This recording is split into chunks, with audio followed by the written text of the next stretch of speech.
Sound take 7 action. Alok ji, JPC के अध्यक्ष जगदंबिका पाल ने ये कहा कि जो ये तमाम संगठन है, all India Muslim personal law board हो, जमीयत उलेमा हिंद हो, सबको बुलाया गया और उन्होंने जो जो सुझाव दिए वो सब रिपोर्ट में इंक्लूड किया गया। रिपोर्ट अभी टेबल हुई है। इतनी जल्दबाजी में ये विरोध क्यों? किन बिंदुओं पर विरोध है आपका, आपकी पार्टी का, और क्या चाहते हैं? मैं सबसे पहले तो अरे कहना क्या चाहते हो? सबसे पहले तो अजय आलोक जी ने जो विषय उठाया कि वकील भी आपका, जज भी आपका, मुझे लगता है उनको इस बात की जानकारी नहीं है कि ट्राइब्यूनल होता है और ट्राइब्यूनल में जो 3 लोग होते हैं उसमें एक एडीएम रैंक का ऑफिसर होता है, एक डिस्ट्रिक्ट जज रैंक का होता है या सेशन जज का होता है, और एक मुस्लिम लॉ को जानने वाला व्यक्ति होता है। वो ऐसा नहीं है कि तीनों लोग मुस्लिम होते हैं या कांग्रेसी होते हैं। तो गुमराह करना, लोगों को बहकाना, ये बंद करना। दूसरी चीज, ट्राइब्यूनल के बाद अगर किसी प्रॉपर्टी के ऊपर कोई डिस्प्यूट है तो उसके लिए हाई कोर्ट जा सकते हैं आप कंसर्न स्टेट के, और अगर हाई कोर्ट में भी उस चीज का समाधान नहीं होता है तो सुप्रीम कोर्ट भी जा सकते हैं। तो बीजेपी जो बार बार ये फैसला सुना देती है टीवी चैनल्स पे बैठ के कि इसमें तो किसी कायदे उसमें नहीं जा सकते हैं, कानून के तहत आप किसी कोर्ट में नहीं जा सकते हैं, ऐसा नहीं है। कोर्ट के तमाम रास्ते खुले हुए हैं। Amendment you are right bro. पहले भी हुए। इन्होंने कहा साहब बाबा साहब के समय पे तो कुछ था ही नहीं, वक्फ शब्द ही नहीं था, वक्फ बोर्ड ही नहीं था।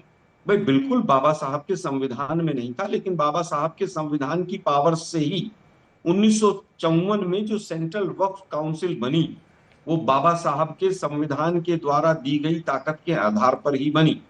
और उसके बाद 1995 में जो ट्राइब्यूनल बना वो ट्राइब्यूनल चाहे बैंकिंग ट्राइब्यूनल हो, तमाम तरह के ट्राइब्यूनल्स हैं हमारे यहाँ पर। क्या सरफासी एक्ट में आप डेट ट्राइब्यूनल में नहीं जाते हैं? तो इसी तरह का जो ट्राइब्यूनल बना 1955 में वो भी बाबा साहब के जो संविधान है उसी की पावर्स के तहत बना। और उसके बाद जो 2013 के अंदर जो लास्ट हमारे अमेंडमेंट्स हैं उसके अंदर तो बहुत सारी पावर्स उनकी कम कर दी गई। उसमें तो जो एडवाइजरी कमेटी थी उसको डायरेक्टिव बॉडी बना दिया।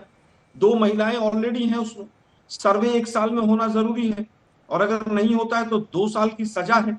सेल सही पकड़े हैं का प्रोविजन ही खत्म कर दिया गया है। अगर लीज पे भी लेना है तो कमर्शियल प्रॉपर्टी का मैक्सिमम जो टाइम पीरियड है वो 10 साल है, और जो एजुकेशनल इंस्टीट्यूशंस है उसके लिए 30 साल है, और अगर इसका वायलेशन होता है तो 2 साल की जेल भी। तो ये बार बार जो गुमराह करते हैं कि साहब ऐसा हो गया, ऐसा हो गया, ऐसा नहीं है। दिक्कत ये है कि ये बिल के जो इंटेंट है अंजना जी, वो इंटेंट गलत है।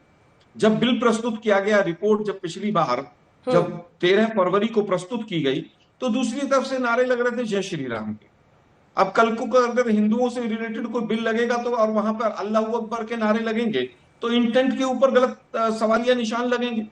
आप अगर ट्रांसपेरेंसी लाने चाहते हैं तो कोई मना नहीं कर रहा है, ठीक है, लेकिन ट्रांसपेरेंसी के नाम पर जो अभी तक जो चीजें सामने आई हैं, जेपीसी में जो ऑपोजिशन ने सुझाव दिए उनको आपने नहीं माना। ठीक, नॉन ऐसे तो नहीं होता है। एंटिटीज जो पार्टी नहीं थे उनके सुझाव को माना। क्लॉज बाय क्लॉज जो डिस्कशन होना चाहिए उस पर बात नहीं हुई। ठीक है। डिसेंट नोट में कोट कर रहा हूं, डॉक्टर सैयद नासिर हुसैन का जो डिसेंट नोट था वो उसके अंदर से हटा लिया गया। अब आप चाहते हैं नॉन मुस्लिम्स इसके अंदर आ जाए, एडमिनिस्ट्रेशन इसके अंदर आ जाए, मंत्री इसके अंदर आ जाए, और कई क्लॉज ऐसे हैं ठीक है, जिनके ठीक है। अंदर इस पूरी पर एक तरह से पॉइंटेड जवाब आप आर्टिकल दीजिएगा 30 कि तमाम के आप 10 मंत्रियों को नॉन मुस्लिम्स को उसमें क्यों लाना चाहते हैं, लेकिन आलोक जी जल्दी पूरा कीजिए। बाकी केवल 10 सेकंड मैं केवल कहना चाहता हूं, उसमें एक बहुत बड़ा क्लॉज है वक्फ बाय यूज। जो आज मस्जिद है जिनके पास लैंड के रिकॉर्ड्स नहीं है, अगर मान लीजिए बाय यूज अगर वो वक्फ की प्रॉपर्टीज है आप उसको हटाना चाहते हैं तो हजारों डिस्प्यूट्स खड़े हो जाएंगे, और फेडरल स्ट्रक्चर पर आर्टिकल 14, 15 और 30 का सीधा सीधा फेडरल स्ट्रक्चर में वायलेशन है ये। ठीक है, चलिए। वाह मोदी जी, वाह वाह वाह। देखिए अंजना जी, आजकल एक नया सिस्टम चला है भारतीय जनता पार्टी का कि उन्हें हमेशा समाज के अंदर में एक धर्म की राजनीति को उन्हें जिंदा रखना है। कभी ये यूसीसी लेके आएंगे, उससे मन नहीं भरेगा तो एनआरसी लेके जाएंगे, एनआरसी से नहीं भरेगा तो संबल पहुंच जाएंगे, संबल से छूटेंगे तो औरंगजेब को कंधे में उठा के घूमेंगे और पूरे देश में घूमते रहेंगे। उससे मन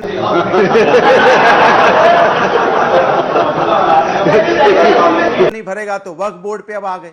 अब भाई ये बताइए, वक्फ बोर्ड ने आपने जेपीसी बनाई, जेपीसी ने आपने अपोजिशन के उसमें मेंबरान रखे। अब आपने जब जेपीसी बनाई है तो आपकी जिम्मेदारी बनती है जो आपको सजेशन दे रहे हैं उनको मानिए।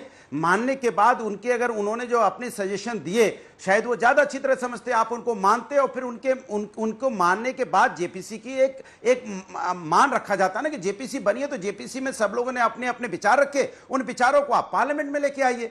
लेकिन आप जिन्होंने अपने विचार रखे उनको आप मानने को नहीं तैयार हो, और फिर दूसरे साथी कह रहे हैं कि भैया पार्लियामेंट में इसका फैसला होगा, जंतर मंतर में कैसे होगा। भाई लोकतंत्र में ये संवैधानिक अधिकार है कि हम अपनी आवाज उठा सकते हैं। भाई आप पे क्या भरोसा, आप तो पार्लियामेंट के अंदर में भी जिस तरह से किसानों का बिल आपने बनाया जबरदस्ती, जब विपक्ष आपसे कहता रहा विपक्ष की सलाह मान जाइए, विपक्ष के कुछ पॉइंट उसमें ऐड कर लीजिए, कहां माना आपने बिल पास कर दिया। बाद में किसान 1 साल तक धरने पे बैठा तो आपको बिल वापस लेना पड़ा। तो यहां पे समय किसका बर्बाद हुआ, देश का। जब देश का तुम्हें शर्म है, कुछ शर्म आया है? समय बर्बाद होता है तो इसकी जिम्मेदारी भी तो सरकार को लेनी चाहिए। और कल आपका क्या भरोसा, पार्लियामेंट में तो आप 140 सांसदों को निलंबित कर देते हैं, सस्पेंड कर देते हैं, बिल भी पास कर लेते हैं। आप लोकतंत्र में विश्वास कहां रख रहे हैं। आप लोकतंत्र में विश्वास रखते तो जेपीसी के अध्यक्ष को बोलना चाहिए था कि जो सुझाव वहां के विपक्ष के नेताओं ने दिए हमने सब माने हैं, अब उसको हम पार्लियामेंट में लेके आ रहे हैं। पार्लियामेंट में सभी दल के नेता हैं, उस पर विस्तार पूर्वक चर्चा होगी, जो चर्चा में जैसा होगा बिल पास होगा, बिल सबके सामने होगा। ये सिंपल सी बात बनाने में इतनी कहानी बनानी पड़ती है, इतनी कहानी। औरंगजेब की बात एक सिंपल सी बात थी कि किसी के मुंह से एक शब्द निकला, उन्होंने शब्द वापस ले लिया, लेकिन उन्होंने सब वापस ले लिया, लेकिन वो शब्द को जो उस जिन्न को जो पकड़ा है और पकड़ के उसको जाके कहते ना कि जितने भी मीडिया चैनल में उस जिन्न को घुसेड़ दिया। अब जिन्न पूरे मीडिया चैनल में चिल्लाता रहा 10-15 दिन तक। इससे आम आदमी का क्या फायदा हुआ, जरा बता दीजिए। आम आदमी का क्या ले लेने था, महंगाई बेरोजगारी किसान समस्या से समाधान हो गया क्या। लेकिन वे जिंद जिंदा है, कभी औरंगजेब का जिंद ले आएंगे, कभी और जिंद ले आएंगे। इनको तो जिंद जिंदा रखने पड़ते हैं। अनुराग जी, आपने मेरे सवाल को बाईपास कर दिया। ये बड़ा कानून देश की संसद में आ रहा है, क्या आपने इस कानून की बारीकियां जो रिपोर्ट आई है उसको पढ़ने की कोशिश की है? जो मेरा सवाल था उसको आपने एकदम ही बाईपास कर दिया। नहीं, आपके सवाल का सीधा सा जवाब है, मैंने आपको बोला सीधा जवाब है। इस देश के अंदर में भारतीय जनता पार्टी ऐसा माहौल बनाने की कोशिश करती है कि वक्फ बोर्ड की जो वक्फ बोर्ड है उसने सारी जमीनें ले ली, पूरे देश की जमीनों पर कब्जा कर लिया। जिस पे हाथ रख देती है उनकी हो जाती है। कहां हो गई भैया, किधर हो गई? जिस पे हाथ रख दे उस पे हो गई। अगर उसको पूरा पढ़ेंगे तो पता है कि उसको अगर हमने वक्फ बोर्ड ने बोल दिया मेरी जमीन है, अगर मेरे पास पेपर है तो कैसे कह देगा मेरी जमीन है? मैं इस पर लौटूंगी। तो और जो जेपीसी में तमाम लोग शामिल थे उनकी तस्वीरें भी दिखा रहे हैं, और जो आलोक जी ने कहा है कि आप कुछ भी बोलो ये नहीं सुनने वाला। अंजना जी, मैं आपके सवाल का एकदम सटीक जवाब दूंगा, लेकिन एक झूठ जो पब्लिक के सामने आपके चैनल पर, आपका चैनल बहुत जिम्मेदार चैनल है, इसकी एक एक बात को नोट किया जाता है। जितना बड़ा झूठ आपके चैनल पर बोला गया है अजय आलोक की तरफ से कि वक्फ बोर्ड में ये कानून लिखा हुआ है कि ये गरीबों यतीमों के लिए जो शरिया लॉ कहेगी, मैं अजय आलोक जी से गुजारिश करूंगा कि ये पब्लिक मीटिंग नहीं है, ऐसे झूठ मत बोला कीजिए। आप दिखा दीजिए कहां लिखा है ये कि शरिया लॉ के हिसाब से उनका इंतजाम होगा। उसमें ये लिखा है कि गरीबों, यतीमों, बेवाओं, नादारों की इस्लामिक लॉ क्या होता है? तरक्की के लिए इसका पैसा। अरे सर सुन तो लो मेरे भाई। किसी व्यक्ति या किसी दल या अचल संपत्ति को मुस्लिम कानून द्वारा पवित्र, धार्मिक या धर्मार्थ के रूप में मान्यता प्राप्त किसी भी उद्देश्य के लिए स्थायी रूप से समर्पित करना। कहाँ लिखा है सर? क्या पढ़ रहे हैं आप? संविधान होता है। क्या पढ़ रहे हैं? समर्पित करना, संविधान होता है। समर्पित करना और उसका इस्तेमाल करना, दोनों में फर्क है सर। ऐसे झूठ मत कानून के द्वारा समर्पित करना। अब सुनो यार, झूठ नहीं बोल रहे हैं रजा साहब, आप जानते हैं। आप अपने आप को मुस्लिम कानून क्या होता है भाई? मुस्लिम कानून के द्वारा स्थापित। मुस्लिम कानून क्या होता है? यहाँ हिंदुस्तान का संविधान चलता है, जो वक्फ आ गया। क्या है मुस्लिम कानून? मुस्लिम कानून के द्वारा हिंदुस्तान वही तो पूछ रहा हूँ आपसे, क्या पढ़ रहे हैं आप? आप किस किताब से पढ़ रहे हैं? कह रहा हूँ कि वक्फ का आप किस किताब से पढ़ रहे हैं भाई साहब? वक्फ का मतलब यही है, आप ही के मुस्लिम। अरे आप क्या कर रहे हैं यार? मुस्लिम धर्म आप तो ये बताइए। सऊदी तुम चुल्लू भर पानी में जाके डूब के मर जाओ। अरब का किताब पढ़ रहा हूँ जो सऊदी अरब में वक्त चलता है। पता नहीं आप कौन सा ग्रंथ लेकर के अफवाह से निकल के आया है। अरे सऊदी अरब को छोड़िए, हिंदुस्तान की बात कीजिए यार। क्या बात कर रहे हैं आप लोग भी यार? झूठ बोल रहे हैं। पाकिस्तान, सीरिया, लीबिया, इससे बाहर भी निकला कीजिए। और कुछ नहीं। अरे सर अरे सर इससे बाहर नहीं, जो आप पाकिस्तान सच्चाई सीरिया बता से रहे हो, बाहर भी आया, ठीक है? बारी भारत की बात बारी क्या से होगी? वापस आइए, मतलब निकाल रहा हूँ आपको। वापस आइए। वक्त का मतलब क्या होता है?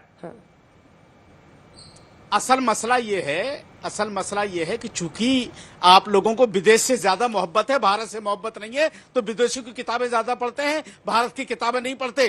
किसी भारत के एक मौलवी की, एक आलिम की, एक फाजिल की, किसी आदमी की किताब हो तो दिखाइए, सऊदी की किताब मत दिखाइए। सऊदियों से हिंदुस्तान का कानून नहीं चलेगा, ना शरीयत चलती है। हमारी शरीयत कुरान से चलती है, हदीस से चलती है, सऊदियों की किताब से नहीं चलती। इसको पहले आप स्टॉप कीजिए। कुरान में भी क्या दूसरी लिखा है वो चीज, का मतलब जरा अनुराग पढ़ जी, जो लीजिए। आपने सवाल किया, कुरान से ही पढ़ लीजिए, कुरान से ही पढ़िए वक्त का मतलब।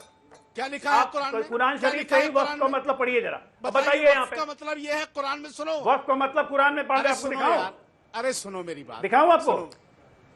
वक्त का मतलब अल्लाह के नाम पे कोई सुनो चीज दे क्या देना, मतलब दिखाए तो? इतना सा मतलब है उसका। अल्लाह के नहीं, नाम पे मुस्लिम कोई कानून चीज के दे हिसाब देना। से।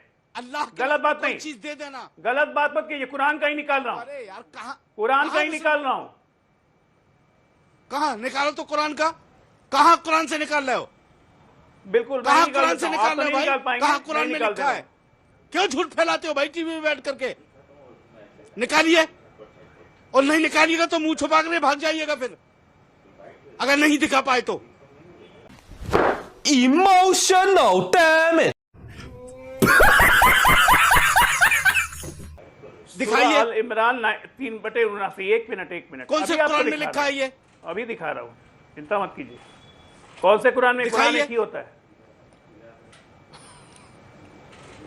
एक ही कुरान होता है सर कुरान एक ही है, उसके अनुवाद एक ही लोगों ने कुरान अलग होता है, अलग और किए उसी हैं। में लिखा हुआ है कि मुस्लिम कानून के कुरान द्वारा, एक है, कि मुस्लिम कानून के द्वारा संचालित किया जाएगा, दिखाओ मुस्लिम तो कानून कहाँ के है द्वारा यार? संचालित किया जाएगा। वक्त का मतलब निकाल लीजिए। उफ़ो, दिखाओ तो कहाँ है यार, ये पूरा विकिपीडिया खोलिए जरा। निकाले, तुम दिखाओ यार। विकिपीडिया खोलिए, दाएं बाएं करने की क्या क्या जरूरत तुम है? दिखाओ ना, तुम क्या भाग क्यों दिखा रहे रहे हो थे उससे? अभी? तुम अरे? क्या दिखा रहे थे वो एक सेकंड, दिखाओ ना। मौलाना मैं तो ये अंसारी दिखा रहा हूँ, साहब। आपको खोल के दिखा रहा हूँ, गूगल ही कर रहा हूँ आपके ठीक है, लिए। वो निकाल रहे हैं। तू झूठ तड़ाक नहीं पर फैला मत रहा हूँ, आइए यही सर, मतलब लिखा हुआ है। हम सब आप अपनी बात अच्छे से कहिए, लेकिन तू हाँ, तड़ाक, कुरान में कहा तुम भाई। बोलो, तुम करो, आपको भी सम्मान दिया जा रहा है, आप भी सम्मानजनक भाषा बोलेंगे तो अच्छा लगेगा, क्योंकि बहुत जल्दी फिर वो नीचे की तरफ चले जाएगा पूरा मामला। ठीक है, हाँ, सॉरी, एक बार दोनों को दिखा सॉरी, दीजिए, फिर मुझे मुफ्ती साहब के पास भी जाना है। क्या हुआ जय आलू जी? ठीक है, जब मिलेगा आप उस पर आप इशारा कीजिएगा, आप उसको नहीं, पढ़ नहीं, के एक सुनाएगा। मिनट। लेकिन मौलाना दूसरी- अंसार रजा साहब, आपने भी कहा कि इस्लामिक लॉ से, इस्लामिक लॉ, वक्फा meaning no tie up blind, it has to go with the Islamic law, लिखा हुआ है, पढ़ लीजिए। अरे मेरे उफ़ो, बस ठीक है भाई साहब। अब ये बताइए मुझे अजय आलोक जी कि क्या भी संशोधन तुष्टिकरण आप लोगों 1954 में ने संविधान किए को हैं, बाईपास करके और जो ले आए। जेसीपी कमेटी में, उसको बंद कर लीजिए, देख ये लिया था हमने। तुष्टिकरण 1954, 64 आप उसको 95 का। जाइए। क्या संशोधन, आप कुछ भी बोलो ये नहीं सुनने वाला। देखिए 3-4 विषय यहाँ पर अंजना जी उठकर आए हैं। सबसे पहले आपने कहा कि सूरत में मान लीजिए कोई सोसाइटी में एक फ्लैट कोई बेचकर वक्फ के नाम करके चला गया, तो वहां पर दरगाह खुल जाएगी, या जो भी आपने कहा मस्जिद खुल जाएगी। मेरा कहना है कि कोई भी वक्फ की प्रॉपर्टी है या कोई भी प्रॉपर्टी है, उसका लैंड यूज वहां की कॉर्पोरेशन डिसाइड करती है, वक्फ बोर्ड डिसाइड नहीं करता है। अगर वो रेजिडेंशियल फ्लैट है तो रेजिडेंशियल फ्लैट ही रहेगा, उसमें मस्जिद नहीं बन सकती। अगर आप वहां पर कह रहे हैं कि साहब वहां की सूरत की म्युनिसिपैलिटी की जो बिल्डिंग है उसके ऊपर वक्फ ने कब्जा, उसमें दावा ठोक दिया, अगर म्युनिसिपैलिटी की बिल्डिंग के पास अपने लैंड डॉक्यूमेंट्स हैं तो वो सीधा हाई कोर्ट सुप्रीम कोर्ट जाएंगे। ऐसे कैसे कोई दावा ठोक देगा? आज तक की बिल्डिंग के पास अगर नोएडा अथॉरिटी के पेपर्स हैं और कोई भी जाकर वहां पर वक्फ वाला कहे कि आज तक की बिल्डिंग मेरी है, तो क्या आज तक की बिल्डिंग उसकी हो जाएगी क्या?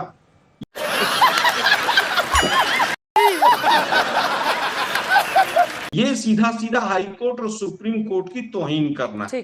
ठीक है। अब बात आती है कि साहब कांग्रेस वालों के पास है, बीजेपी वालों के पास है, फलाने के पास है, ढिकड़े के पास है। भाई एज पर लॉ मैंने कहा अभी कमर्शियल प्रॉपर्टी में 10 साल तक के लिए लीज पे ले सकते हैं, रेजिडेंशियल प्रॉपर्टीज में 30 साल तक ले सकते हैं। और ये केवल वक्फ बोर्ड में नहीं, जो हिंदू मंदिरों के ट्रस्ट हैं उसमें भी बहुत सारी प्रॉपर्टीज पर संस्थान चलते हैं। मेवात के अंदर बाबा लालदास के नाम से 30 साल की लीज पे चलता है। 30 साल क्योंकि मिनिमम रिक्वायरमेंट होती है सेंट्रल काउंसिल्स के लिए, इस साल इसलिए 30 साल रखा है। अगर आप आजम खान जी की भी बात करते हैं, मुझे नहीं पता उनकी प्रॉपर्टी का, लेकिन मुझे नहीं लगता कि उनकी यूनिवर्सिटी को बने हुए 30 साल हो गए। अगर वो 30 साल के बाद भी उस पर रहते हैं तो जरूर है कि उसको या तो अमेंडमेंट कराना होगा। ठीक है, ये बेकार ठीक के है। जिस तरह आजम के खान के लिए अब तर्क दिए अनुराग जा जी रहे हैं, बोलेंगे। ये Anurag ji. You are right bro. खत्म, bye bye, tata, good bye, गया।